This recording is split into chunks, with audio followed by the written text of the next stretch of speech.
Penicillin. Penicillin पहली बार discover हुई थी एक फंगस से। फंगस का नाम था पेंसिलियम न्यूटेटम। ठीक है, पेंसिलियम न्यूटेटम। और पेंसिलियम जो वर्ड है इसी से ही पेंसिलिन निकला, यानी कि पेंसिलिन का लफ्ज़ है ये किससे डिस्कवर हुआ है, जिस फंगस से पहली बार डिस्कवर होता। अब साइंटिस्ट ने क्या की, मज़ीद रिसर्च की, पता चला हमारे पास ये जो स्पीशी इसको हम कह रहे हैं पेंसिलियम न्यूटेटम, ये बेसिकली पेंसिलियम कार्सोजेनम जो ग्रुप है उसके अंडर ये स्पीशी आती है। ठीक है, तो साइंटिस्ट ने फिर क्या किया, क्लासिफिकेशन ताकि सही हो जाए, फिर उन्होंने क्या कहा कि पेंसिलिन जो हमारे पास है पेंसिलियम कार्सोजेनम के अंडर आती है। ठीक है, यहाँ से, लेकिन यानी कि यहाँ से डिस्कवर हुई है। हमारे पास जो फंगस है, ठीक है, ये फंगस बहुत बड़ी किंगडम है। जिस तरीके से प्लांट किंगडम है, जिस तरीके से एनिमल किंगडम है, इस तरीके से फंगस किंगडम है। ठीक है, तो यानी कि हमारे पास फंगस किंगडम बहुत बड़ा ख़ानदान है। ठीक है, अच्छा, अब इसमें क्या होता है, हमारे पास पेंसिलिन भी, हमारे पास क्या है, पेंसिलिन हमारे पास एक जीनस है। इसमें पेंसिलिन एक जीनस है, यानी कि फैमिली है। ठीक है, अच्छा, इस फैमिली जो यानी कि पेंसिलिन फैमिली या जीनस है, इस फैमिली में क्या है, काफ़ी सारी स्पीशीज़ है, जैसे कि न्यूटेटम हो गया, कार्सोजेनम हो गया। ठीक है, ये सारी इसकी स्पीशीज़ है। और पेंसिलिन क्या है, बहुत बड़ा ख़ानदान है। पेंसिलियम न्यूटेटम, पेंसिलियम कार्सोजेनम, ठीक है, ये स्पीशीज़ कहलाएंगी इसकी। अब यहाँ एक सवाल पैदा होता है कि पेंसिलिन को क्या हम सिर्फ पेंसिलियम कार्सोजेनम से हासिल करते हैं?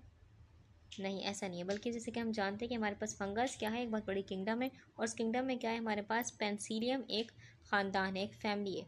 ठीक है, और उस फैमिली में क्या है, हमारे पास बहुत सारी स्पीशीज़ हैं। पेंसिलियम क्या है, एक जीनस है, हमारे पास एक ख़ानदान है, फैमिली है, और उसमें क्या है, बहुत सारी स्पीशीज़ हैं, जैसे कि पेंसिलियम न्यूटेटम हो गया, पेंसिलियम कार्सोजेनम हो गया।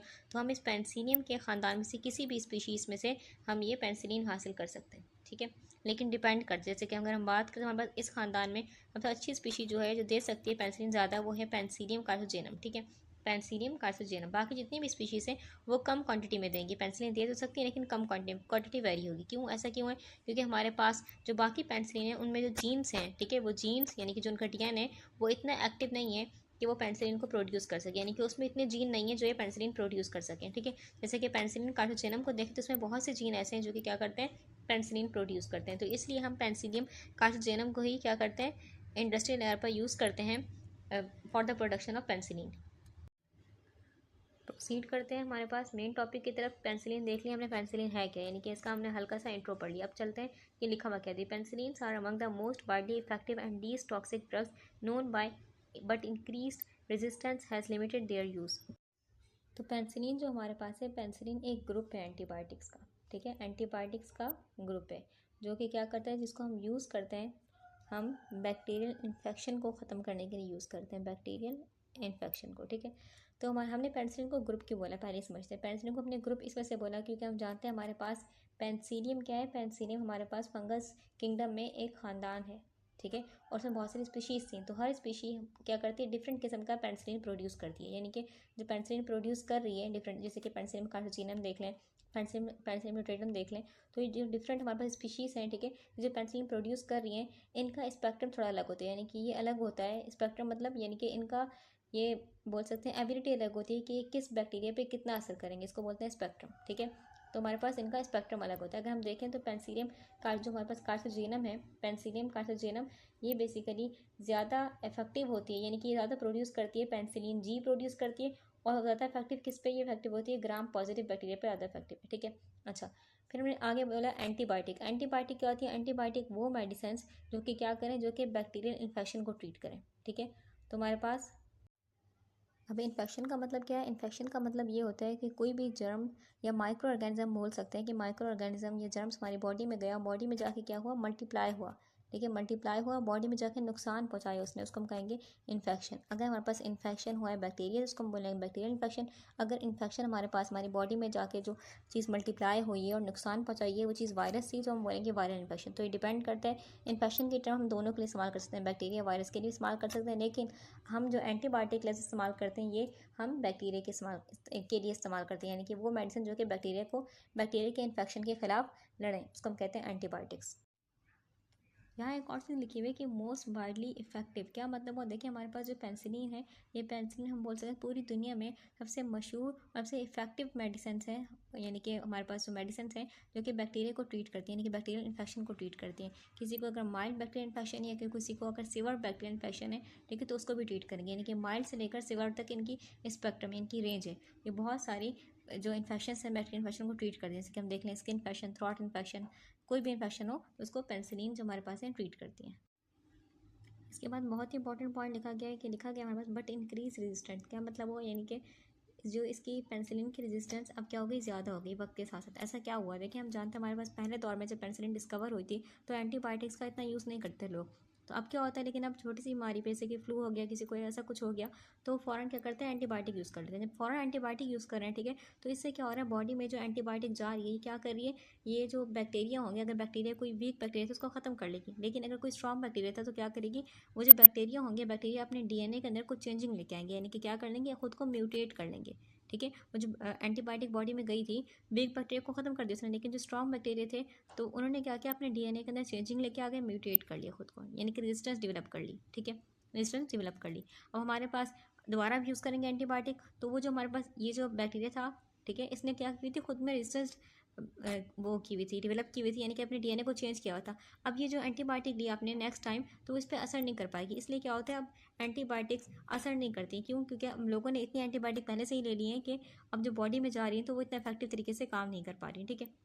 अच्छा, सेकंड चीज़ यहाँ पर पैदा होती है हमारे पास सवाल कि जब एंटीबायोटिक्स होती है हमारी तो उनका ये साइड इफेक्ट्स क्या होते हैं। देखिए हमारे पास जितनी भी एंटीबायोटिक्स होंगी, हम जानते हैं बैक्टीरियल इन्फेक्शन को ट्रीट करें तो जितनी भी एंटीबायोटिक्स होंगी उनके कुछ साइड इफेक्ट्स होते हैं। पहला साइड इफेक्ट क्या होता है कि हम जानते हैं बैक्टीरिया को ट्रीट करें तो बॉडी में जाती है, हमारे पास गुड बैक्टीरिया भी होते हैं, बॉडी में क्या होते हैं, गुड बैक्टीरिया भी होते हैं, जो कि कहाँ होते हैं, हमारे पास हमारी आंतों में होते हैं, यानी कि इंटेस्टाइन में गुड बैक्टीरिया प्रेजेंट होते हैं। और ये करते गए हैं गुड बैक्टीरिया, ये वाइटामिन के बनाते हैं, वाइटामिन बी 12 बनाते हैं, वाइटामिन के और वाइटामिन बी 12 बनाते हैं। और क्या करते हैं, ये जो हमारे पास गुड बैक्टीरिया हैं ये एक और काम करते हैं कि खाने के हजम होने की जो प्रोसेस है उसमें हेल्प करते हैं। तीसरा काम ये क्या करते हैं, तीसरा काम ये करते हैं हमारे पास, ये बैक्टीरिया क्या करते हैं हमारे पास, ये जो अगर बॉडी में कोई बैड बैक्टीरिया थे, ठीक है, तो उनको क्या करते हैं, उनको ख़त्म करते हैं, ठीक है। तो अगर आपने एंटीबायोटिक यूज़ की तो एंटीबायोटिक की जो गुड बैक्टीरिया इस पर असर डालेगी, तो इससे क्या हो जाएगा, हमारे जो आंतों में जो हमारे पास गुड बैक्टीरिया थे वो भी अफेक्ट होंगे इससे। तो इससे क्या क्या होता है, एंटीबायोटिक के नुकसान होते हैं हमारे पास कि ये हाजमे का जो निज़ाम है इसको डिस्टर्ब करती है, यानी कि इससे किसी को गैस फील होती है, डायरिया फील होगा, ठीक है, ब्लॉटिंग वगैरह फील होगी। और हमारे पास क्या होगा कि जो बॉडी होगी, बॉडी में हमारे पास हार्मफुल बैक्टीरिया ग्रो कर सकते हैं, क्यों, क्योंकि अब गुड बैक्टीरिया नहीं रहे जो उसको जिससे लड़ रहे थे, अब वो इतना ताकतवर नहीं रहे, क्योंकि एंटीबायोटिक ने क्या किया, इनको मुतासिर किया बॉडी में, तो हमारे पास जो हार्मफुल बैक्टीरिया बॉडी में ग्रो कर सकते चांसेस होते हैं। इसके बाद लिखा गया है members of this family differ from one another in the arts retude attach to the 6 amino penicillanic acid residue.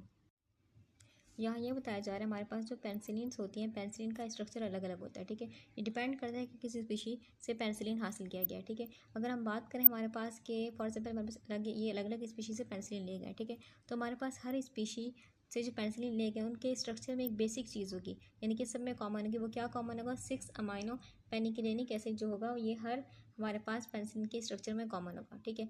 अब इसके साथ ही क्या अटैच्ड होगा, लिखा होगा आर। आर का मतलब क्या है, यानी कि इसका मतलब ये है कि यहाँ पर कोई जो साइड चेन होगी वो अटैच्ड होगी। अब ये साइड चेन जो होगी यही डिसाइड करती है कि कौन सा पेंसिलिन है, ठीक है। यहाँ पर एक आर यानी कि जो साइड चेन होगी अटैच्ड होगी, हम समझ जाएंगे उसको देख के कि कौन सा पेंसिलिन है। तो हर पेंसिलिन की टाइप में यानी कि उसमें क्या होगा, ये जो साइड चेन है ये डिसाइड करती है कि कौन सा पेंसिलिन ये वाला है, ठीक है। अच्छा, एक और चीज़ हमने याद रखनी है यहाँ पर कि फॉर एग्जाम्पल हमारे पास इस पेंसिलिन में आर की जगह क्या लिखा हुआ है, CH3 लिखा हुआ है, ठीक है। तो हम समझ जाएंगे हमारे पास ये बेसिक स्केलेटन ये क्या है, हमारे पास 6 अमाइनो पेनिक्लिनिक एसिड है, यहाँ पर लिखा हुआ आर की जगह CH3, तो हम समझ जाएंगे कौन सी पेंसिलिन है, हमारे पास एम्पिक्लिन है, ठीक है। और लेकिन अगर हमारे पास आर की जगह क्या लिखा हुआ है, C6H5 लिखा हुआ है, ठीक है, तो हम समझ यानी कि फिनाइल ग्रुप अटैच्ड है, फिनाइल लिखा हुआ है आर की जगह हमारे पास। और बेसिक स्केलेटन क्या है, 6 अमाइनो पेनिक्लिनिक एसिड है, तो हम समझ जाएंगे हमारे पास क्या है, पेंसिलिन जी। ये स्ट्रक्चर किसका है, पेंसिलिन जी का है। इसके बाद डिस्कस करते हैं हम फिगर 31.2। इसमें क्या लिखा हुआ है, structure of beta lactam antibiotic. हम जानते हैं हमारे पास जो पेंसिलिन होती है वो डिफरेंट किस्म की होती है, ठीक है। ये डिपेंड करता है कि हमने कौन सी जो पेंसिलियम जीनस सी उसकी कौन सी स्पीशीज से ली है हमने पेंसिलिन, ठीक है। तो हमारे पास मैंने फॉर एग्जाम्पल ये 3 डिफरेंट किस्म की पेंसिलिन ले ली, ठीक है। तो हर पेंसिलिन में क्या होता है, हमारे पास हम जानते हैं कि 6 अमाइनो पेनिक्लिनिक एसिड क्या होता है, ये होता ही प्रेजेंट है, यानी कि ये प्रेजेंट होता ही होता है, यानी कि बेसिक स्ट्रक्चर है, कोर स्ट्रक्चर है, बुनियाद है हमारे पास पेंसिलिन के स्ट्रक्चर की। तो अगर हम 6 अमाइनो पेनिक्लिनिक एसिड को देखें तो उसके 2 पार्ट होते हैं, कितने पार्ट होते हैं, 2 पार्ट, ठीक है। तो 2 पार्ट से मिलकर मतलब 6 अमाइनो पेनिक्लिनिक एसिड, ठीक है। तो हमारे पास एक पार्ट जो होता है वो होता है, हम उसको कहते हैं थायाजोलिडीन रिंग, ठीक है। ये होती है 5 मेंबर रिंग, थायाजोलिडीन रिंग। जैसे कि ये रिंग देखें तो 1 2 3 4 5 5 मेंबर रिंग है, 5 मेंबर रिंग, ठीक है। अब समझते हैं हम इस डायग्राम से। तो ये डायग्राम जो क्लियरली हमें बताएगी हर चीज़। तो पहले हम देखते हैं हमारे पास क्या था। हमारे पास 6 अमाइनो पेनिक्लेनिक एसिड था, ठीक है। इसके दो पार्ट थे, एक था थायोजोलिडीन रिंग, एक थी हमारे पास बीटा लैक्टेम रिंग। पहले हम समझते हैं थायोजोलिडीन रिंग को। थायोजोलिडीन रिंग मतलब क्या, यानी कि जो रिंग थी 5 मेंबर रिंग, 1 2 3 4 5, ठीक है। तो ये कौन सी रिंग है, थायोजोलिडीन रिंग। थायोजोलिडीन कहने का रीज़न है, क्यों रीज़न है हम देखते हैं कि देखिए सल्फर का मतलब होता है थाया, ठीक है। नाइट्रोजन का मतलब क्या होता है, अजो, ठीक है। और मेंबर कितने हैं, 5, 1 2 3 4 5, ठीक है। तो रिंग में कितने अटैच्ड है, मेंबर 5। तो हमने इसलिए कहा थायोजोलिडीन रिंग का, ठीक है। अब इसके साथ ही अटैच्ड है एक 4 नंबर रिंग, 1 2 3 4, इसको हमने कहा बीटा लैक्टेम रिंग, ठीक है, बीटा लैक्टेम रिंग। इसका भी रीज़न है, इस रिंग को हमने बीटा लैक्टेम रिंग क्यों कहा। अब इस 4 नंबर रिंग को जो अटैच नंबर थायोजोलिडीन रिंग के साथ, इसको हम कहते हैं बीटा लैक्टेम रिंग, ठीक है। बीटा, यहाँ लिखा है हमारे पास बीटा लैक्टेम रिंग, ठीक है। ऐसा क्यों कहते हैं, देखें इसमें क्या है, हमारे पास एक अमाइड ग्रुप है। अमाइड ग्रुप क्या होता है, C double bond O N, इसको हम कहते हैं अमाइड, ठीक है।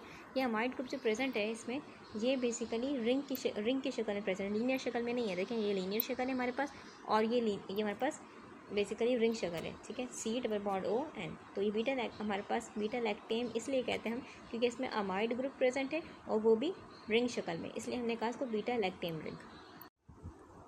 अब इन दोनों रिंग को मिला के कहते हैं 6 अमाइनो पेनिक्लेनिक एसिड, ठीक है। 6 अमाइनो पेनिक्लेनिक एसिड क्यों कहते हैं, 6 अमाइनो पहले इसलिए कहते हैं हमारे पास, समझते हैं स्टार्टिंग। 6 अमाइनो कहने का मतलब ये हमारे पास कि इस कार्बन 6 पोजीशन पे, ठीक है, 6 पोजीशन पे क्या अटैच्ड है हमारे पास, एक अमाइनो ग्रुप यानी कि NH2 प्रेजेंट है, इसलिए हम कहते हैं 6 अमाइनो पेनिक्लेनिक एसिड। पेनिक्लेनिक मतलब होता है पेनिक्लेनिक, यानी कि ये बात हो रही है पेंसिलिन के न्यूक्लियस की। तो ये दो स्ट्रक्चर मिलकर क्या बनाते हैं, पेंसिलिन का बेसिक स्ट्रक्चर यानी कि न्यूक्लियस बनाते हैं।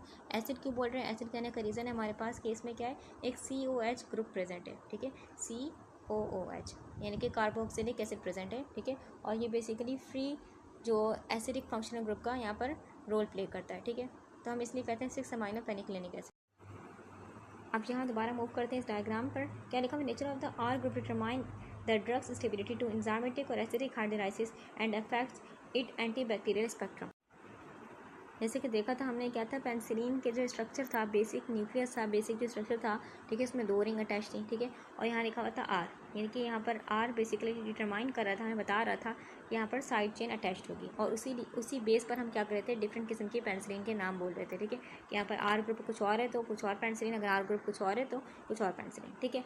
तो यहाँ पर हमें ये बात क्या बता रहे हैं, हमें ये बता रहे हैं कि हमारे पास जो आर ग्रुप होगा, ठीक है, आर ग्रुप ही बताएगा हमें कि ये जो पेंसिलिन है, फॉर एग्जाम्पल ये पेंसिलिन है हमारे पास, ये दोबारा एक और पेंसिलिन है, तो मैंने 2 पेंसिलिन बनाई फॉर एग्जाम्पल, ठीक है। तो ये जो पेंसिलिन है, ठीक है, अब इसमें कोई और आर ग्रुप अटैच्ड है, इसमें कोई और आर ग्रुप अटैच्ड है, तो इसी बेस पर हम बताएंगे कि हमारे पास ये जो पेंसिलिन है कितना स्टेबल होगा स्टमक के एसिड में, ठीक है। क्योंकि हम जानते हैं हमारे पास जो दवाइयाँ होती हैं, जब वो हम ओरली लेंगे तो स्टमक के एंजाइम, स्टमक के एसिड इसको डिस्टर्ब कर सकते हैं, ठीक है। तो ये जो पेंसिलिन हमारे पास है, ठीक है, ये स्टमक के एसिड में कितनी स्टेबल रहेगी, ठीक है। और एक और चीज़ हम देखते हैं हमारे पास जो ये भी डिटरमाइन करते हैं आर ग्रुप, ये आर ग्रुप पर डिपेंड करता है सब कुछ, के स्टमक के एसिड में कितना स्टेबल रहेंगी। सेकंड बात ये हमारे पास कि किस किस बैक्टीरिया को मारने के काम आएंगी, तो ये भी डिपेंड करता है आर ग्रुप पर, ठीक है। और थर्ड चीज़ ये हमारे पास कि किस किस बैक्टीरियल जो एंजाइम है, बैक्टीरिया के एंजाइम उसको तोड़ सकती हैं, ठीक है।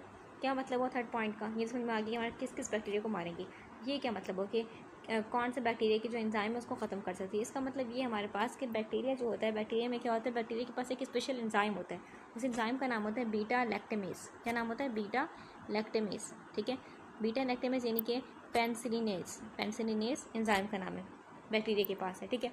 तो हमारे पास ये जो हमारे पास, अगर हमारे पास एक पेंसिलिन है उस पर सिंपल आर ग्रुप अटैच्ड है, कोई बल्कि नहीं है, सिंपल आर ग्रुप, सिंपल, ठीक है। तो ये जो हमारे पास बैक्टीरिया के पास एंजाइम है बीटा लैक्टेमेस, ये एबिलिटी रखता है, ताकत रखता है कि क्या करेगा, ये इस पेंसिलिन के अंदर जो बीटा लैक्टेम रिंग थी उसको तोड़ देगा। जब वो रिंग टूट गई तो पेंसिलिन का स्ट्रक्चर बाकी नहीं रहा, यानी कि क्या, ये जो पेंसिलिन थी ये काम नहीं कर पाएगी बैक्टीरिया पे। तो हम क्या करते हैं, आर ग्रुप जो होते हैं ये बल्कि आर ग्रुप, यानी कि भारी जो ग्रुप्स होंगे वो लगा देंगे। तो ये क्या हो जाएगा हमारे पास, ये अब जो बैक्टीरिया के पास एंजाइम है वो ताकत नहीं रखता कि इन बल्कि जो ग्रुप्स हैं, ठीक है, उनकी वजह से ताकत नहीं रखता कि बीटा लैक्टेम रिंग जो उस पेंसिलिन में थी उसको तोड़ पाए, ठीक है। तो इस तरीके से क्या होगा, ये रेजिस्टेंस होती है, क्या होती है, पेंसिलिन रेजिस्टेंट होती है, ठीक है। इसीलिए जो पेंसिलिन होते हैं, पेंसिलिन के एंजाइम क्या होते हैं, रेजिस्टेंट हो जाते हैं, ठीक है। और स्पेक्ट्रम ऑफ एक्टिविटी ये बेसिकली डिपेंड करती है सारा कुछ आर ग्रुप पे। इसके बाद नीचे लिखा हुआ है site of hydrolysis by bacterial penicillinase or by acid. क्या मतलब वो देखें, ये हमारे पास ये जो एरो है ये क्या बता रहा है, ये बीटा लैक्टियम रिंग की तरफ इशारा कर रहा है, बीटा लैक्टियम रिंग है, ठीक है। तो ये क्या बता रहे हैं हमारे पास, ये जो बैक्टीरियल एंजाइम थे पेंसिलिनेज, जो बैक्टीरिया के अंदर एंजाइम थे, वो क्या कर सकते हैं, वो अटैक करते हैं पेंसिलिन के बीटा लैक्टियम रिंग पे। एक बार इन्होंने जो बैक्टीरियल एंजाइम ने इसको डिस्ट्रॉय कर दिया, इसको ख़राब कर दिया, तो बस पेंसिलिन का स्ट्रक्चर पूरा ख़राब, वर्किंग नहीं होगी, ठीक है। ठीक है, तो हमारे पास बैक्टीरियल एंजाइम डायरेक्ट अटैक इसको करते हैं, बीटा लैक्टियम रिंग को करते हैं, ठीक है। या फिर हमारे पास जो स्टमक में एसिड है वो भी इसको डिस्ट्रॉय करने की सलाहियत रखता है, बीटा लैक्टियम रिंग को, ठीक है। लेकिन हम क्या कर सकते हैं, हम थोड़ी सी आर ग्रुप में जो आर ग्रुप अटैच्ड होगा उसमें मॉडिफिकेशन करके क्या कर सकते हैं, इस पेंसिलिन को ताकतवर बना सकते हैं। इसके बाद देखा the nature of this side chain affect the anti microbial spectrum stability to stomach acid cross hyper sensitivity and capability to bacterial degradative enzyme beta lactamases. क्या मतलब हुआ इसका मतलब ये हुआ कि हमारे पास जो पेंसिलिन था उसका बेसिक स्ट्रक्चर हम जानते हैं कि क्या था, 6 अमाइनो पेनिक्लेनिक एसिड, उसमें 2 रिंग थी हमारे पास, ठीक है। और साथ में क्या अटैच था, आर ग्रुप, जो कि साइड चेन थी, ठीक है, जो बता रही थी हमें कि पेंसिलिन ये होगा क्या, ये कौन सा पेंसिलिन होगा, ठीक है, जिसकी बेसिस पर हम डिफाइन कर रहे थे कि ये इस पेंसिलिन का काम क्या होगा, ठीक है। तो यही बात बताई गई हमारे पास, जो आर ग्रुप यानी कि साइड चेन जो लगती है वो डिसाइड करती है हमारे पास उसकी एंटी माइक्रोबियल स्पेक्ट्रम। क्या मतलब हुआ उसका, ये डिसाइड करती है कि वो कितनी तरह के बैक्टीरिया पे क्या होगा, इफेक्टिव होगा, यानी कि उसके अंडर जो आते हैं बैक्टीरिया वो लार्ज क्वांटिटी में आते हैं या फिर बहुत ही कम क्वांटिटी में, यानी कि वाइड स्पेक्ट्रम है उसका, ये उसका शॉर्ट स्पेक्ट्रम है या ब्रॉड स्पेक्ट्रम है, ठीक है, शॉर्ट स्पेक्ट्रम या फिर ब्रॉड, यानी कि बहुत बहुत सारे बैक्टीरिया उसके अंडर आते हैं, ठीक है। तो ये डिपेंड करता है उसकी साइड चेन यानी कि आर ग्रुप पे, ठीक है। आगे लिखा हुआ है स्टेबिलिटी टू स्टमक एसिड। हम देखते हैं कि हमारे पास जो आर ग्रुप पेंसिलिन पे लगा हुआ है, क्या वो इतना स्टेबल है हमारे पास पेंसिलिन, देखिए ये वाला पेंसिलिन इतना स्टेबल है कि जब ये जाएगा स्टमक में तो स्टमक के जो एंजाइम, स्टमक का जो एसिड है वो इसको डिस्टर्ब नहीं करेगा, यानी कि स्टमक के एसिड में ही स्टेबल रहेगा, ठीक है। तो अगर स्टेबल है तो इसको क्या ले सकते हैं, आराम से ओरली हम ले सकते हैं, ठीक है। अगर स्टेबल नहीं है आर ग्रुप इसका, कि ये आर ग्रुप जो होगा बेसिकली इसको डिस्ट्रॉय कर देगा हमारे पास, फॉर एग्जाम्पल स्टमक का एसिड, तो इसको हम ओरली नहीं लेंगे क्योंकि फ़ायदा ही नहीं है फिर, क्योंकि स्टमक एसिड क्या करें, इसको ख़राब करें, ठीक है। थर्ड चीज़ हम देखते हैं कि क्रॉस हाइपर सेंसिटिविटी। ये आर ग्रुप डिसाइड करता है हमारे पास पेंसिलिन की क्रॉस हाइपर सेंसिटिविटी। क्या मतलब हुआ, देखिए हमारे पास एलर्जी होती है पर्सन्स को, अक्सर क्या होती है, लोगों को एलर्जी होती है हमारे पास एंटीबायोटिक से। अब एलर्जी 2 किस्म की हो सकती है, हम जानते हैं हमारे पास 6 अमाइनो पेनिक्लेनिक एसिड, इसमें 2 रिंग थी, बीटा लैक्टियम रिंग थी, ठीक है। तो किसी किसी को क्या होता है, बीटा लैक्टियम रिंग, यानी कि बॉडी में जब गई पेंसिलिन, ठीक है, तो जो बॉडी थी, बॉडी ने क्या किया, उसके बीटा लैक्टियम रिंग के खिलाफ क्या बनाई, एंटीबॉडीज़ बनाई, ठीक है। अब ये स्ट्रॉन्ग एलर्जी कराएगी, ठीक है, बीटा लैक्टियम रिंग के बनाई खिलाफ। आप जब दूसरी हम लेंगे पेंसिलिन, ठीक है, ये दूसरी एंटीबायोटिक लेंगे यानी कि आप, तो उसमें भी बीटा लैक्टियम रिंग होगी, क्योंकि हम जानते हैं बीटा लैक्टियम रिंग हमारे पास हर एंटीबायोटिक में, हर पेंसिलिन में, ठीक है। तो हमारे पास जब आप दूसरी एंटीबायोटिक लेंगे उसमें ये होगी हमारे पास बीटा लैक्टियम रिंग, तो आपको क्या हो जाएगी, एलर्जी होगी, सांस फूलना, सांस नहीं आएगा, ठीक है, यानी जिसको कहते हैं एनाफाइलेक्सिस हो सकता है, ठीक है, एनाफाइलेक्सिस, ठीक है। तो ये हो सकती है कंडीशन अगर किसी की जो एंटीबॉडीज़ बना रही है बॉडी, वो बीटा लैक्टियम रिंग के खिलाफ बना रही, तो इससे स्ट्रॉन्ग एलर्जी के चांसेस होते हैं, ठीक है। यानी कि इससे क्या होता है, इससे हम बोल सकते हैं इससे क्रॉस एलर्जी का रिस्क होता है, ठीक है, क्रॉस एलर्जी का रिस्क ज़्यादा होता है कि अगर बॉडी ने क्या बनाया, बॉडी ने बीटा लैक्टियम रिंग के खिलाफ एंटीबॉडीज़ बना ली, ठीक है। तो क्रॉस एलर्जी का मतलब क्या होता है, इसका मतलब ये है जब आप दूसरी एंटीबायोटिक लेंगे तो उससे क्या हो जाएगी, आपको एलर्जी होगी, किसी भी किस्म की एंटीबायोटिक हो कि आपको एलर्जी होगी, क्यों, क्योंकि बॉडी ने बीटा लैक्टियम रिंग के खिलाफ क्या बना ली, एंटीबॉडीज़ बना ली। लेकिन अगर किसी ने हमारे पास दोबारा पेंसिलिन के स्ट्रक्चर को देखते हैं तो उसमें क्या था, आर ग्रुप, लेकिन अगर किसी की बॉडी ने आर ग्रुप के खिलाफ क्या बना ली, वो बना ली, एंटीबॉडीज़ बना ली, ठीक है। तो ये जो एलर्जी होगी ये माइल्ड एलर्जी होगी, स्ट्रॉन्ग एलर्जी नहीं कहलाएगी, माइल्ड एलर्जी कहलाएगी, ठीक है। क्योंकि आर ग्रुप क्या होता है, हर पेंसिलिन में डिफरेंट होता है, ठीक है, हर एंटीबायोटिक में आर ग्रुप डिफरेंट होता है, ठीक है। ये डिपेंड करता है कि कौन सा पेंसिलिन है, तो इसको एलर्जी दूसरी एंटीबायोटिक से नहीं होगी, बहुत ही कम चांस है। अगर हो भी सकती है, हो क्यों सकती है, हो सकती है अगर किसी पेंसिलिन का जो आर ग्रुप था यानी कि साइड चेन थी वो मिल रही थी उस साइड चेन से जो जिससे उसकी बॉडी ने क्या बनाई थी, एंटीबॉडीज़ बनाई थी, ठीक है। तो उसको रिस्क होता है, वरना रिस्क नहीं होगा, ये बहुत ही माइल्ड एलर्जी होती है, ठीक है। अगर बॉडी ने आर ग्रुप के खिलाफ क्या बनाई थी, बेसिकली एंटीबॉडीज़ बनाई थी, इसी को हम कहते हैं क्रॉस हाइपर सेंसिटिविटी, इस पूरा को हम कहते हैं क्रॉस हाइपर सेंसिटिविटी। तो इसको हम डिफाइन इस तरीके से कर सकते हैं, अगर एक मरीज़ को एक ड्रग से एलर्जी है, ठीक है, तो इस मरीज़ को दूसरे ड्रग से भी एलर्जी हो सकती है। अगर उसका केमिकल स्ट्रक्चर इससे मिलता जुलता हुआ तो उसको उससे भी एलर्जी होगी। इसको हम कहते हैं क्रॉस हाइपर सेंसिटिविटी। तो इसको हम डिफाइन इस तरीके से कर सकते हैं, अगर एक मरीज़ को एक ड्रग से एलर्जी है, ठीक है, तो इस मरीज़ को दूसरे ड्रग से भी एलर्जी हो सकती है। अगर उसका केमिकल स्ट्रक्चर इससे मिलता जुलता हुआ तो उसको उससे भी एलर्जी होगी। इसको हम कहते हैं क्रॉस हाइपर सेंसिटिविटी।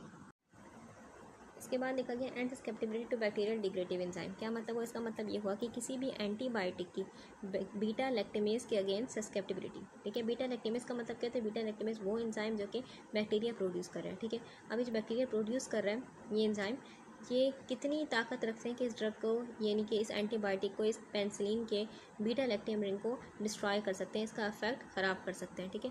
यानी कि इस एंटीबायोटिक को तोड़ सकते हैं, ख़राब कर सकते हैं। तो ये कितनी सलाहियत रखते हैं? तो अगर हमारे पास अगर ड्रग ज़्यादा सस्केप्टिबल है, ठीक है, इसका मतलब क्या होता है? इसका मतलब होता है सेंसिटिव है। सस्केप्टिबल मतलब सेंसिटिव है, ये जल्दी असर ले लेता है, ठीक है। तो फ़ौरन से क्या हो जाएगा, जो हमारे पास एंजाइम थे, बैक्टीरिया के एंजाइम, वो इस बीटा लैक्टम रिंग को तोड़ सकते हैं अगर ड्रग ज़्यादा सस्केप्टिबल है, ठीक है। लेकिन अगर ड्रग हमारे पास रेजिस्टेंट है, यानी कि सस्केप्टिबल नहीं है, असर नहीं लेता, सेंसिटिव नहीं है, तो हमारे पास जो बैक्टीरिया के एंजाइम आ रहे होंगे वो बीटा लैक्टम रिंग को, पेंसिलिन की एंटीबायोटिक की बीटा लैक्टम रिंग को डिस्ट्रॉय नहीं कर पाएंगे, यानी कि स्ट्रॉन्ग होंगे हमारे पास। यहाँ पर लिखा है bacterial degradative enzyme beta lactamase. तो इसका मतलब क्या है? यानी कि बैक्टीरिया के वो बनाए हुए एंजाइम जो कि क्या करते हैं, ड्रग को तोड़ दें। तो कौन सा एंजाइम था बैक्टीरिया का, बैक्टीरिया के अंदर जो कि ड्रग को तोड़ा था, एंटीबायोटिक को तोड़ा था, वो कौन सा हमारे पास एंजाइम था? Beta lactamase. तो ये यहाँ ये बात लिखी हुई, ठीक है। क्योंकि एग्जाम्पल देखते हैं, हमारे पास एक पेंसिलिन है जिसका नाम है पेंसिलिन जी, ठीक है। तो अगर किसी पर्सन ने पेंसिलिन जी लिया जो कि क्या है, ज़्यादा सस्केप्टिबल है, यानी कि क्या ज़्यादा सेंसिटिव है, ठीक है। तो बॉडी में इन्फेक्शन था, तो बॉडी में बैक्टीरिया था, बैक्टीरिया ने क्या किया, इस पेंसिलिन जी की बीटा लैक्टम रिंग को अफेक्ट करके उसको डिस्ट्रॉय कर दिया, ठीक है। तो पेंसिलिन हमारे पास जो जी था ये अपना काम नहीं कर पाया, यानी कि ये क्या हो गया, डिस्ट्रॉय हो गया। बस जो पेंसिलिन जी वगैरह होते हैं, ठीक है, जी हो गया, पेंसिलिन बी हो गया, तो ये सस्केप्टिबल होते हैं, ठीक है, यानी कि आसानी से क्या कर लेते हैं, बैक्टीरिया इन पर हमला करके इनको डिस्ट्रॉय कर सकता है। Move to the next heading. Next heading है मैकेनिज्म ऑफ एक्शन, यानी कि तरीकाकार क्या है, पेंसिलिन किस तरीके से काम करती है। Penicillin interfere with the last step of bacterial cell wall synthesis, transseparation or cross linkage resulting in exposure of the osmotically less stable membrane. होता क्या हमारे पास, पहले हम समझते हैं कि बैक्टीरिया की सेल वॉल बनती है किस तरीके से। तो होता कि हमारे पास बैक्टीरिया की सेल मेम्ब्रेन के अंदर, यानी कि साइटोप्लाज्म में होते हैं कुछ मोनोमर्स। मोनोमर्स का नाम क्या है? N acetyl glucosamine, N acetyl glucosamine, और हमारे पास है एन एसिटाइल म्यूरामिक एसिड और 5 अमीनो एसिड की चेन। एन एसिटाइल म्यूरामिक एसिड और 5 अमीनो एसिड की चेन, ठीक है। यहाँ बन गए हमारे पास साइटोप्लाज्म में, साइटोप्लाज्म बन गए। फिर हमारे पास ये बैक्टीरिया की मेम्ब्रेन के बाहर लाए जाएंगे, किसके ज़रिए? लिपिड के ज़रिए, लिपिड कैरियर के ज़रिए, ठीक है। क्या हुआ हमारे पास कि मेम्ब्रेन के अंदर बन गए हमारे पास मोनोमर, ठीक है, और बाहर भी लेके आ गए हम उनको लिपिड कैरियर के जरिए। अब ये क्या करेंगे, आपस में मोनोमर एक दूसरे को जोड़ेंगे, यानी कि क्या करेंगे, पॉलीमराइजेशन करेंगे। क्या करेंगे?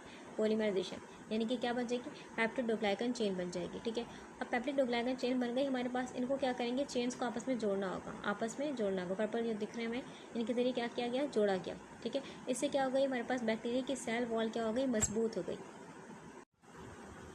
अब अगर हम ग्राम पॉजिटिव में देखें तो ग्राम पॉजिटिव में तकरीबन 20 to 80 लेयर्स होती हैं, 20 to 80 लेयर्स, ठीक है, यानी कि इतनी लेयर्स होती हैं ग्राम पॉजिटिव के मेम्ब्रेन में। लेकिन हमारे पास अगर ग्राम नेगेटिव को देखें, इसमें 2 से 7 लेयर्स होती हैं, ठीक है। तो हमने ये बात भी, यानी कि एक एक्स्ट्रा इन्फॉर्मेशन थी जो कि आई थिंक ज़रूरी थी बताना, तो वो यहाँ डिस्कस कर ली। अब आगे चलते हैं। तो यहाँ यही बात लिखी गई, जो पेंसिलिन्स होते हैं, पेंसिलिन्स क्या करते हैं, हमारे पास बैक्टीरिया के सेल वॉल जो बनने का प्रोसेस है, उसका जो लास्ट अमल था ट्रांसप्लांटेशन, ठीक है, जिसमें सेल वॉल मजबूत हो रही थी, ठीक है, तो उस अमल को क्या कर देंगे, उस अमल को ब्लॉक कर देंगे। उस अमल के साथ क्या करेंगे, छेड़छाड़ करेंगे, उस अमल को ब्लॉक कर देंगे, ठीक है। इसका रिजल्ट क्या होगा, अब इसका रिजल्ट क्या होगा, रिजल्ट ये हुआ हमारे पास कि मेम्ब्रेन इतनी स्ट्रांग नहीं रही, यानी कि जो मेम्ब्रेन की लेयर्स थी वो जुड़ नहीं पाई आपस में, तो इतनी स्ट्रांग नहीं है बैक्टीरिया की मेम्ब्रेन। जब स्ट्रांग नहीं है तो वो जो पानी का प्रेशर था बाहर, उसको बर्दाश्त नहीं कर पाती। पानी की एक नेचुरल टेंडेंसी है, नेचुरल खासियत है। क्या खासियत है कि जहाँ ज़्यादा सॉल्ट होगा, जहाँ ज़्यादा शुगर होगा, सॉल्ट होगा, तो वहाँ पर ये जाएगा, ठीक है। अगर बात करें बैक्टीरिया के अंदर के माहौल की, तो बैक्टीरिया के अंदर ज़्यादा सॉल्ट है, ज़्यादा शुगर है, प्रोटीन्स हैं, और ज़्यादा बेसिकली हम बोल सकते हैं मॉलिक्यूल्स हैं, ठीक है। यानी कि अंदर का माहौल कैसा है, बैक्टीरिया के अंदर का माहौल कंसनट्रेटेड है, बाहर का माहौल कैसा है, कंसनट्रेटेड नहीं है। तो पानी की नेचुरल टेंडेंसी है पानी यहाँ मूव करेगा, यानी कि क्या करेगा, इसके मेम्ब्रेन को क्रॉस करके अंदर आएगा। अब इसका रिजल्ट क्या हुआ, हमारे पास बैक्टीरिया के अंदर का माहौल जो था वो पानी से भर गया। ठीक है, अभी पानी ज़्यादा होगा तो बैक्टीरिया जो होगा फूल जाएगा, यानी कि फट जाएगा, फूल जाएगा, यानी कि लाइसिस हो जाएगी। क्या हो जाएगी, lysis. Cell lysis can then occur either through osmotic pressure or through the activation of autolysis. तो यानी कि जो सेल लाइसिस के बैक्टीरिया के तबाह होना, सेल के बैक्टीरिया का तबाह होना, जैसे हमने पढ़ा कि ऑस्मोटिक प्रेशर के ज़रिए भी हो सकता है या फिर एक्टिवेशन ऑफ ऑटोलाइसिस के ज़रिए भी हो सकता है। एक्टिवेशन ऑफ ऑटोलाइसिस का मतलब, ऑटोलाइसिस बेसिकली क्या होता है, एक तरह के एंजाइम होते हैं जो बैक्टीरिया के अंदर बनते हैं। उनका काम क्या होता है, उनका काम होता है कि बैक्टीरिया की सेल वॉल को थोड़ा मॉडिफाई करना, थोड़ा रिपेयरिंग वगैरह करना। ठीक है, हमारे पास क्या हुआ, पेनिसिलिन ने जब एक्ट किया, हमारे पास ये वॉल कमज़ोर थी। ठीक है, तो ऑस्मोटिक प्रेशर आया, उसने तबाह कर दिया। ठीक है, तो हमारे पास जब पेनिसिलिन ने एक्ट किया, इसकी सेल वॉल को बनने के अमल को रोक दिया। ठीक है, तो एक तो ये हुआ हमारे पास कि ऑस्मोटिक प्रेशर ने हमला करके, दूसरी चीज़ ये हुई हमारे पास कि जो ये एंजाइम थे इनका काम था मॉडिफाई करना, सेल वॉल को रिपेयर करना। ठीक है, तो ये क्या हो गए, ओवर एक्टिव हो गए। उन्होंने क्या करना शुरू कर दिया, उन्होंने सेल वॉल, अपनी ही सेल वॉल को तोड़ना शुरू कर दिया। ठीक है, तो इस तरीके से भी क्या होता है, बैक्टीरिया तबाह हो जाता है। These drugs are bactericidal. तो हम पेनिसिलिन को कह सकते हैं कि पेनिसिलिन क्या होते हैं, बैक्टीरिसिडल होते हैं, यानी कि बैक्टीरिया को क्या करते हैं, मारते हैं। बैक्टीरियोस्टेटिक मतलब नहीं लिखा है, बैक्टीरियोस्टेटिक का मतलब होता है कि ग्रोथ को स्टॉप करना। तो ये ग्रोथ को स्टॉप नहीं बल्कि बैक्टीरिया को डायरेक्ट किल कर रहे हैं, तो इसमें लिखा है बैक्टीरिसिडल। ठीक है, सिडल का मतलब क्या करना है, डिस्ट्रॉय करना, ख़त्म कर देना। स्टेटिक का मतलब ग्रोथ को स्टॉप कर देना। The success of a penicillin antibiotic in causing cell death is related to its antibiotic size, charge and hydrophobicity. Penicillin antibiotic की सलाहियत कि वो क्या कर सके, वो ख़त्म कर सके बैक्टीरिया को, वो डिपेंड करता है तीन चीज़ों पर। एक एंटीबायोटिक की साइज़ पर, यानी कि जो पेनिसिलिन एंटीबायोटिक लिया आपने उसका साइज़ कितना है। अगर साइज़ नॉर्मल होगा तो वो आराम से बैक्टीरिया की सेल वॉल में, जो हम जानते हैं कि प्रोसेस हो रहा होता है कि ट्रांसपेप्टाइडेशन, यानी कि ट्रांसपेप्टाइडेशन में क्या हो रहा है, तो हमारे पास पेनिसिलिन बाइंडिंग प्रोटीन्स होती हैं जो कि क्या करती है, चेन्स को जोड़ देती है आपस में, चेन्स को जोड़ के बैक्टीरिया की सेल वॉल को स्ट्रॉन्ग कर देती है। तो हमारे पास ये जो एंटीबायोटिक है जाएगा आराम से, ये जो पेनिसिलिन बाइंडिंग प्रोटीन जो कि जोड़ दी चेन को और सेल वॉल को स्ट्रॉन्ग करेगी बैक्टीरिया की सेल वॉल को, तो वो उस पर एक्ट करके क्या करेगी, इन चेन्स को सही से जुड़ने नहीं देगी। जब जुड़ने नहीं सही से तो बैक्टीरिया की सेल वॉल क्या हो गई, कमज़ोर हो गई। ठीक है, लेकिन अगर हमारे पास एंटीबायोटिक का साइज़ बहुत बड़ा है तो वो ये काम नहीं कर पाएगा, यानी कि साइज़ नॉर्मल होना भी ज़रूरी है, यानी कि साइज़ एक हद तक होना चाहिए। ठीक है, आगे लिखा हुआ है चार्ज। चार्ज भी बहुत ही इंपॉर्टेंट फैक्टर है। ठीक है, अगर हमारे पास बैक्टीरिया की सेल वॉल का चार्ज फॉर एग्जाम्पल नेगेटिव है, ठीक है, तो हमारे पास एंटीबायोटिक का चार्ज पॉजिटिव होना चाहिए ताकि स्ट्रांगली जा सके, आराम से जा सके। ठीक है, लेकिन हमारे पास अगर ऐसा हो कि नेगेटिव हो इसका भी और हमारे पास एंटीबायोटिक का भी चार्ज नेगेटिव है तो ये काम नहीं हो पाएगा। ठीक है, चार्ज भी डिपेंड करता है, बहुत इंपॉर्टेंट फैक्टर है। आगे लिखा हुआ है हाइड्रोफोबिसिटी। इसका मतलब क्या होता है, इसका मतलब ये होता है हमारे पास कि जो हम जानते हैं बैक्टीरिया की सेल मेम्ब्रेन होती है थोड़ा लिपिड नेचर की होती है, लिपिडी नेचर होती है, लिपिडी नेचर होती है। ठीक है, यानी कि लिपिड नेचर की होती है। ठीक है, तो हमारे पास अगर एंटीबायोटिक का नेचर थोड़ा हाइड्रोफोबिक होगा, ठीक है, हाइड्रोफोबिक होगा तो वो आराम से ये काम कर पाएगा, यानी कि आराम से बैक्टीरिया की सेल वॉल को कमज़ोर कर पाएगा। Penicillins are only effective against rapidly growing organism that synthesize a peptidoglycan cell wall.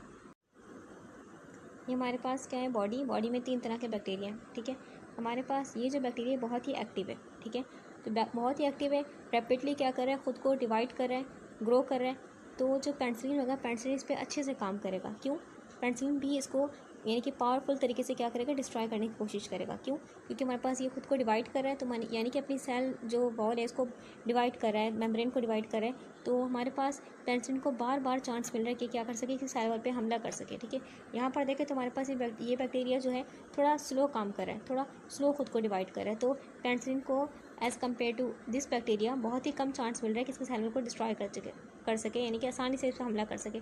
तो ये भी स्लो उसको हमला जो करेगा वो स्लो होगा। ठीक है, हमारे पास ये जो बैक्टीरिया है ये सोया हुआ है, इनएक्टिव है। ठीक है, कोई भी काम नहीं कर रहा तो पेनिसिलिन से वर्किंग नहीं कर पाएगा। क्यों, क्योंकि अब पेनिसिलिन को चांस नहीं मिल पा रहा कि किस तरीके से हमला करे। Consequently, they are inactive against organisms devoid of this structure such as mycobacteria, protozoa, fungi and viruses.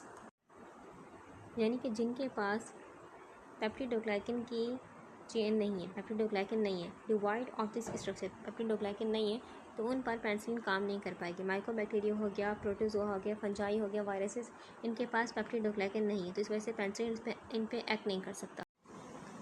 Next heading हमारे पास है penicillin binding proteins. Penicillin inactivate numerous proteins on the bacterial cell membrane.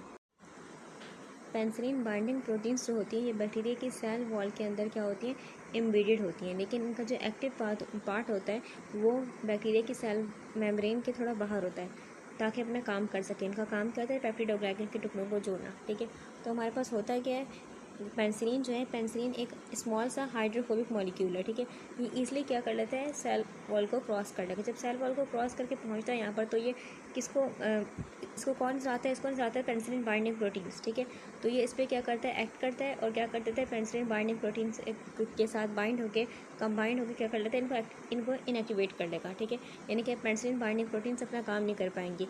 क्या काम करी थी कि peptidoglycan के टुकड़ों को जोड़ रही थी, तो अब ये काम नहीं कर पाएंगी। तो इस तरीके से क्या करता है, पेनिसिलिन वर्क करता है। पेनिसिलिन जो ग्राम पॉजिटिव बैक्टीरिया है उसमें तो डायरेक्टली इंटर हो जाता है सेल वॉल में, लेकिन जो ग्राम नेगेटिव बैक्टीरिया है उसमें स्मॉल पोरन चैनल्स के जरिए क्या होता है, सेल वॉल के अंदर दाखिल होता है।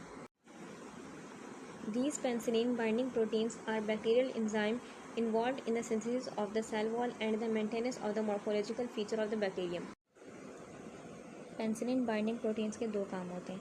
पहला काम क्या है कि सेल वॉल सिंथेसिस, यानी कि बैक्टीरिया की सेल वॉल को बनाना। किस तरीके से बनाना, हम जानते हैं कि पेप्टिडोग्लाइकन के टुकड़ों को क्या करती है, आपस में जोड़ती है पेनिसिलिन बाइंडिंग प्रोटीन्स। ठीक है, सेकंड काम क्या होता है हमारे पेनिसिलिन बाइंडिंग प्रोटीन का, कि क्या करना है, सेल वॉल रेगुलेट करना। क्या मतलब वो, यानी कि सेल वॉल की जो शेप होती है प्रॉपर तरीके से, ये इसी की वजह से होती है, पेनिसिलिन बाइंडिंग प्रोटीन की वजह से होती है। यानी कि जैसे हमने देखा कि कोकी शेप के बैक्टीरिया क्या होते हैं, गोल होते हैं। ठीक है, और लंबे बैक्टीरिया बैक्टीरिया कहलाते हैं। तो हमारे पास ये सब कुछ किसकी वजह से हो रहा है, पेनिसिलिन बाइंडिंग प्रोटीन की वजह से। Exposure to this antibiotic can therefore not only prevent cell wall synthesis but also lead to morphologic changes or lysis of susceptible bacteria. तो हमारे पास जो पेनिसिलिन एंटीबायोटिक है क्या करेंगी, ये बैक्टीरिया के सेल वॉल के बनने के अमल को रोक देंगी। लेकिन जब बैक्टीरिया की सेल वॉल नहीं बन रही तो बैक्टीरिया के अंदर क्या आ जाएंगी, मॉर्फोलॉजिकल चेंजेस आएंगी। मतलब यानी कि अपनी शेप ये नहीं बना पाएगा, क्योंकि हम जानते हैं जब पेनिसिलिन बाइंडिंग प्रोटीन्स होती हैं ये क्या करती है, ये बैक्टीरिया को शेप देती है। कोकी शेप यानी कि गोल शेप हो गई, बैकिली शेप यानी कि लॉन्ग शेप हो गई। तो हमारे पास ये पेनिसिलिन बाइंडिंग प्रोटीन की वजह से ही हो रहा है, क्योंकि हमारे पास जो एंटीबायोटिक आ रही है पेनिसिलिन, ये क्या करिए, इन पेनिसिलिन बाइंडिंग प्रोटीन्स पे क्या करिए, एक्ट करिए। इस वजह से बैक्टीरिया अपनी शेप खो देंगे, यानी कि मॉर्फोलॉजिकल चेंजेस आएंगे। ठीक है, और आखिर में बैक्टीरिया इतना वीक हो जाएगा कि आखिरकार फट जाएगा, यानी कि लाइसिस हो जाएगा। ठीक है, फट के मर जाएगा बिल्कुल। तो यहाँ लिखा हुआ है लाइसिस। ठीक है, ऑफ सस्केप्टेबल बैक्टीरिया, यानी कि बैक्टीरिया इतना वीक हो गया इस हमले से कि मर गया। The number of penicillin binding proteins varies with the type of organism. अब ये जो पेनिसिलिन बाइंडिंग प्रोटीन्स हैं ये हमारे पास हर बैक्टीरिया में अलग अलग होती है, यानी किसी बैक्टीरिया में ज़्यादा होंगी पेनिसिलिन बाइंडिंग प्रोटीन्स और किसी बैक्टीरिया में कम होंगी, ये वेरी करता है। ठीक है, अब हमारे पास जो पेनिसिलिन का एक्शन होगा वो भी डिफरेंट होगा। ठीक है, अगर किसी में पेनिसिलिन बाइंडिंग प्रोटीन ज़्यादा है तो उस बैक्टीरिया में एक्शन जो होगा डिफरेंट होगा, और अगर किसी बैक्टीरिया में हमारे पास पेनिसिलिन बाइंडिंग प्रोटीन कम है तो उस बैक्टीरिया में जो एक्शन होगा पेनिसिलिन का वो थोड़ा डिफरेंट होगा। कुछ बैक्टीरिया हमारे पास क्या कहलाते हैं, रेजिस्टेंट टू पेनिसिलिन। क्या मतलब हो, यानी कि उन्होंने क्या किया हुआ है, उन्होंने अपने penicillin binding protein, for example इनका ये पेनिसिलिन बाइंडिंग प्रोटीन है। ठीक है, तो इसको जो जीन बना रहा है, ठीक है, बैक्टीरिया ने क्या किया, उस जीन में थोड़ी तब्दीली कर दी, म्यूटेशन कर दी, यानी कि जेनेटिक लेवल पर क्या हुई, म्यूटेशन हुई, जिसकी वजह से क्या हुआ, पेनिसिलिन बाइंडिंग प्रोटीन जो था, इस प्रोटीन की शक्ल थोड़ी चेंज हो गई। और जब पेनिसिलिन यहाँ पर आया, पेनिसिलिन सही तरीके से फिट नहीं हो पाया इसके ऊपर, यानी सही तरीके से इसको कंबाइन नहीं हो पाया, इससे इसका जो इफेक्ट था उसको ज़ाया नहीं कर पाया। ठीक है, सही से फिट नहीं हो पाएगा, सही से काम भी नहीं कर पाएगा।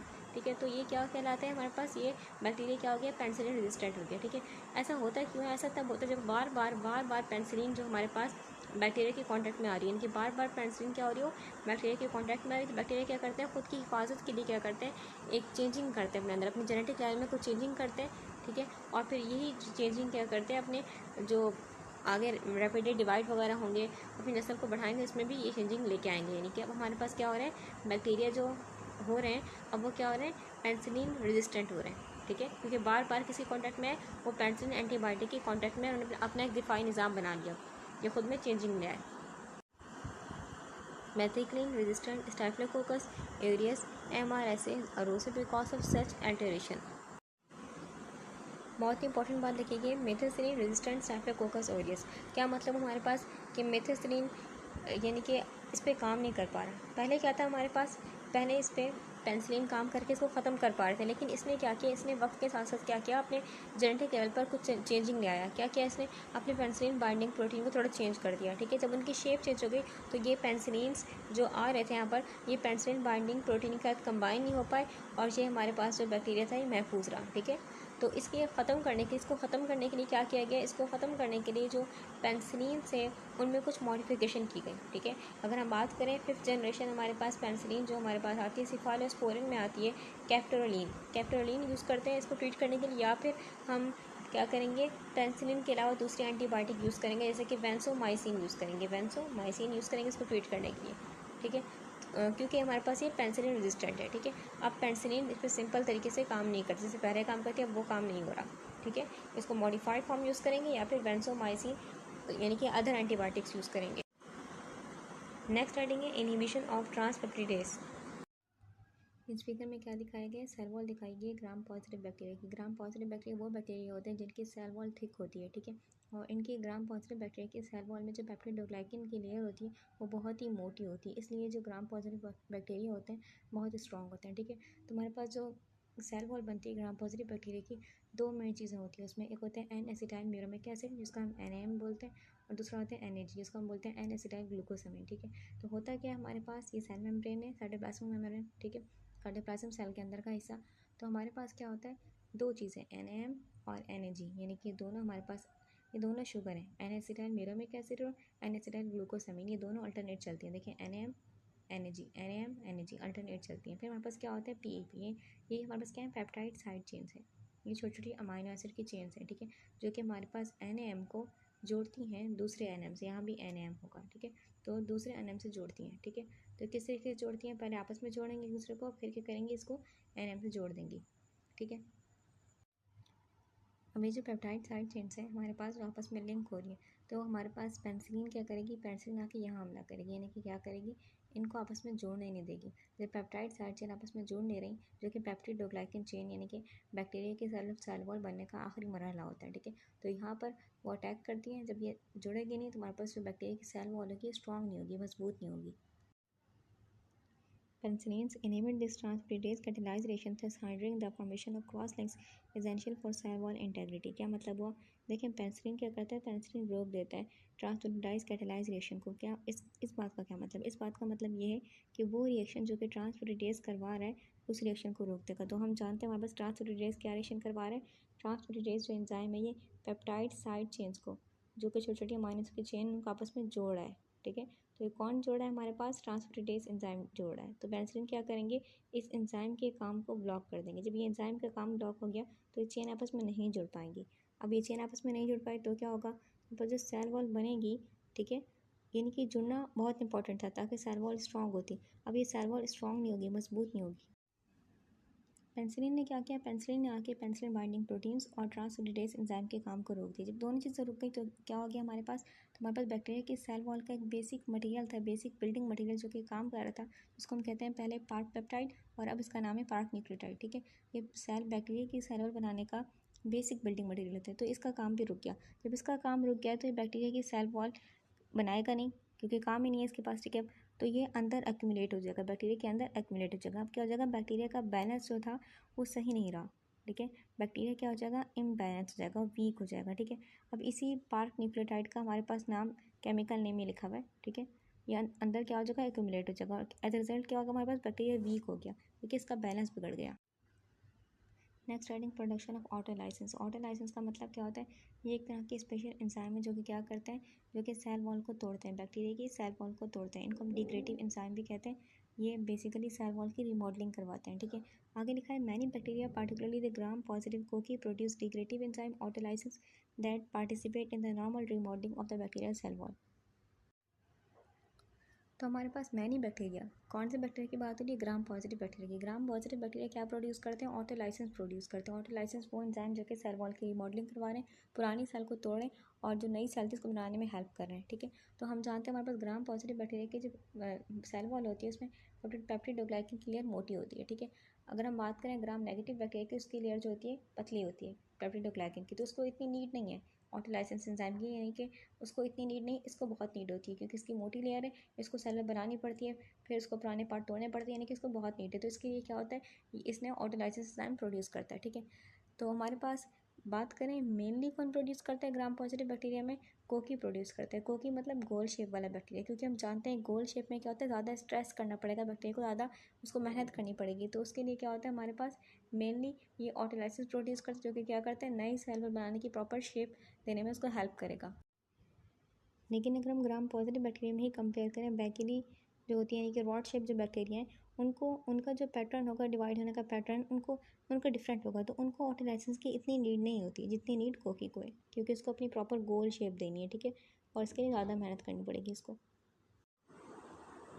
In the presence of penicillin, the degradative action of the autolysis proceed in the absence of cell wall synthesis। क्या मतलब हुआ, यानी कि हमारे पास जब पेनिसिलिन आया, बैक्टीरिया के ऊपर हमला किया, उसने क्या कर दिया, उसने पेनिसिलिन बाइंडिंग प्रोटीन और हमारे पास ट्रांसपेप्टिडेज जो एंजाइम थे उसको क्या कर दिया, ब्लॉक कर दिया। ठीक है, तो हुआ क्या, हमारे पास जो बैक्टीरिया में ऑटोलाइसेंस है उनका काम क्या था, उनका काम था कि सेल वॉल को तोड़ना।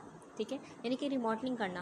ठीक है, और यहाँ पर जो ऑटोलाइसेंस का डिग्रेडेटिव एक्शन है वो कंटिन्यू है कि वो सेल वॉल को तोड़ रहा है, लेकिन सेल वॉल बन नहीं पा रही। क्यों, क्योंकि पेनिसिलिन ने आके अटैक कहाँ किया है, पेनिसिलिन बाइंडिंग प्रोटीन्स पे और ट्रांसपेप्टिडेज एंजाइम पे। ठीक है, तो यहाँ पर सेल वॉल बन नहीं पा रही इनकी वजह से, लेकिन टूट रही है बिकॉज ऑफ ऑटोलाइसेंस। ठीक है, तो इस तरीके से सेल, जो बैक्टीरिया का सेल था वो और वीक हो जाएगा। Thus, the antibacterial effect of a penicillin is a result of both inhibition of cell wall synthesis and destruction of existing cell wall by autolysis। तो बैक्टीरिया हमारे पास इस तरीके से ख़त्म हो रहा है कि एक तो पेनिसिलिन ने जब हमला किया तो नई सेल वॉल नहीं बन पा रही, लेकिन ऊपर से ऑटोलाइसेंस क्या किए जा रहे हैं, वो जो सेल वॉल है, remaining cell wall, existing cell wall, पहले से सेल वॉल है, उसको तबाह किए जा रहे हैं। तो इस तरीके से क्या होता है, बैक्टीरिया कमज़ोर हो जाता है। ठीक है, और एक वक्त आएगा कि वो बिल्कुल ख़त्म हो जाएगा।